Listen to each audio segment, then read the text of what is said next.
Hey there, it's Trisha, and I'm going to show you the trades that I took on November 12th. I took 3 trades, and I'm making these videos just so I can show you that you don't have to spend thousands or hundreds of dollars on an expensive program or system in order to be successful trading the S&P E-minis. These are 2 setups that I use. Of course, there are many, many different setups and indicators that people use and work for them, but this is what I use and this is what works for me. I have spent many hours back testing and time compiling the information that I'm willing to share for a fraction of what it's worth, because I'm like you. I make my living trading, not selling programs or systems. So if you want all the indicators and setups and trading plan and checklists, so forth, for these 2 entries, go to www.easyeeminitrade.com and you can get them for $49.97. So these are the trades setups that I use on 3 specific charts, and the reason why I use these setups is because I have to have everything in alignment on all 3 charts. Somebody emailed this to me yesterday, and I hope he doesn't mind me sharing it, but without a specific plan, this is what you wind up doing all day long, and I hope that you can freeze it on that frame and read all of those crazy things, because that is exactly how we all feel every single day when we don't have a plan to follow. We feel like we're always chasing and we're always on the wrong end of the trade. So with that said, I start out by looking at my longer tick chart, and based on my indicators, it is telling me that I'm going to be taking shorts this morning based on this chart. Right now, what you're looking at is a scalp trade that's set up for me just about 10:30. All of my indicators were in alignment, and this is a smaller tick chart that I use for all of my entries. I take my entry, my stop, and my trail stop off of this specific tick chart, and it works because it helps you take your profits quicker, and it also helps to keep your stops very, very small. This chart here is what I looked at before I took the trade to verify that all of my indicators on this chart were in alignment for me to take that short that I just showed you, which was that one.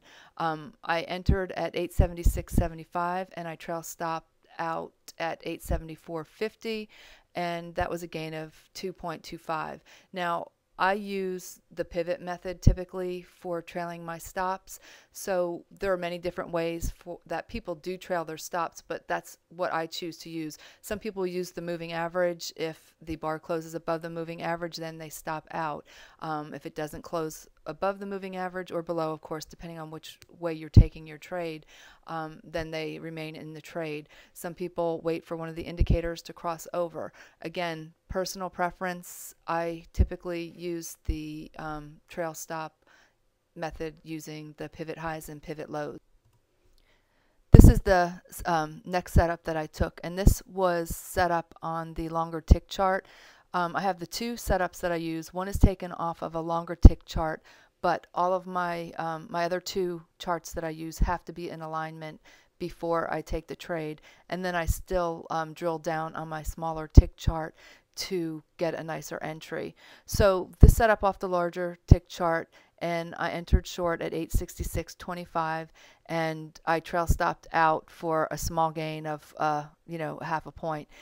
Again, my method for me is I use the pivot highs and pivot lows. Obviously, if you were to use the moving average method, you would have gotten out with a much better profit, but that's how I do it. It's in my rules, and I stick to my rules.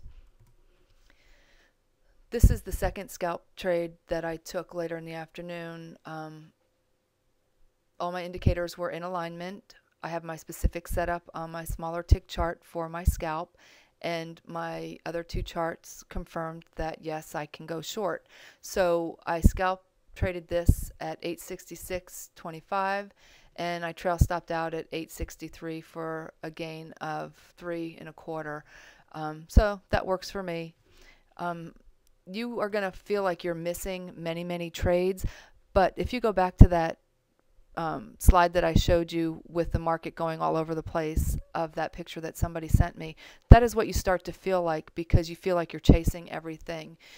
With these 2 specific setups, one is used to capture the bigger gains off of a longer tick chart, and the other is just strictly for scalp setups. If everything is in alignment, and again, I do include the checklist for both of those entries that you'll look at before you actually take your trades.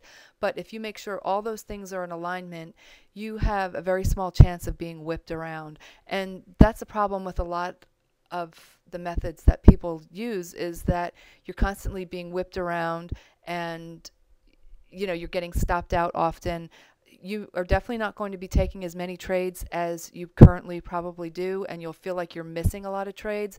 But I can definitely tell you that the trades that you do take will be quality trades, and it'll be very rare that they go against you. So trade number 1 was a scalp setup, and we made 2 1/4 on that. Trade number 2 set up off of our longer tick chart, and we had a small gain on that for a half. And trade number 3 set up using the scalp entry method, and that was for a profit of 3 1/4 for a total gain today for me of 6. Again, if you use a different trail stop method, you would have had a much better gain, but I do stick to my rules. And you're going to find that that is probably going to be the hardest thing for any of us to do.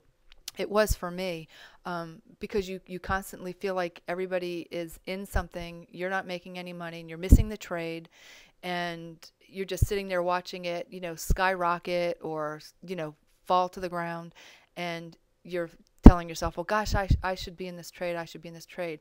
I promise, if you can learn to sit on your hands and follow a specific trade setup, you will be much more profitable. So go to www.easyemintrade.com, and you can get these 2 setups, and I'm sure that they will definitely help you in your trading and help you to be profitable.